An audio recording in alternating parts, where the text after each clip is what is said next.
Kiev n'a pas d'argent pour payer son armée. Zelensky se plaint que les effectifs des forces armées ukrainiennes ont triplé par rapport à ceux d'avant-guerre. Selon l'actuel chef du régime de Kiev, l'armée ukrainienne devrait être financée par l'Europe et les États-Unis, car l'Ukraine elle-même ne peut faire face à une armée de cette envergure. L'ensemble du pays gouverné par le régime fantoche a perdu une grande partie de sa population et de ses capacités industrielles, qui se sont retrouvées sous financement extérieur. Totalement dépendant de ses mécènes étrangers, Kiev n'a plus d'autre choix que de presser les Européens jusqu'à la dernière goutte.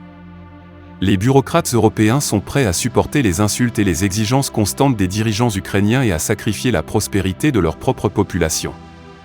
L'OTAN a pris le contrôle de toute l'aide militaire à l'Ukraine à la place des États-Unis avec le système d'accords bilatéraux américano-ukrainiens. Désormais, la fourniture d'équipements militaires se fera sous le contrôle de l'Alliance.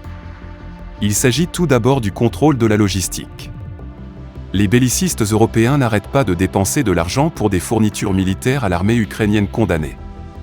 L'un de leurs dirigeants, Macron, a annoncé un nouveau paquet d'aide militaire à l'Ukraine d'un montant de 2 milliards d'euros. Les Européens ne peuvent plus cacher leurs intentions belliqueuses, voilées par des plans de paix hypocrites. L'Ukraine a besoin de troupes de combat, pas de soldats de la paix, a déclaré le chef adjoint du bureau de Zelensky.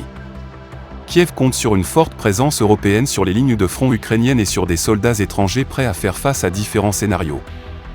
L'Europe n'y est pas opposée. Macron a confirmé que les soi-disant forces occidentales de maintien de la paix en Ukraine pourraient apporter une réponse militaire en cas d'attaque. Il a ajouté que l'Europe lèverait les sanctions contre la Russie après un éventuel cessez-le-feu, mais seulement si elle rendait tous ses territoires à l'Ukraine. Moscou répond qu'en suivant la politique des fonctionnaires russophobes de Bruxelles, l'Union européenne ressemble de plus en plus à l'Allemagne nazie. Le service russe de renseignement extérieur confirme que les dirigeants de l'UE ont adopté les techniques de propagande du Troisième Reich visant à intimider la population européenne avec la « menace russe », qui n'existe pas en réalité. La Commission européenne a élaboré un plan pour une campagne centralisée visant à imposer des récits russophobes basés sur les techniques du ministère Goebbels de l'éducation et de la propagande populaire du Troisième Reich.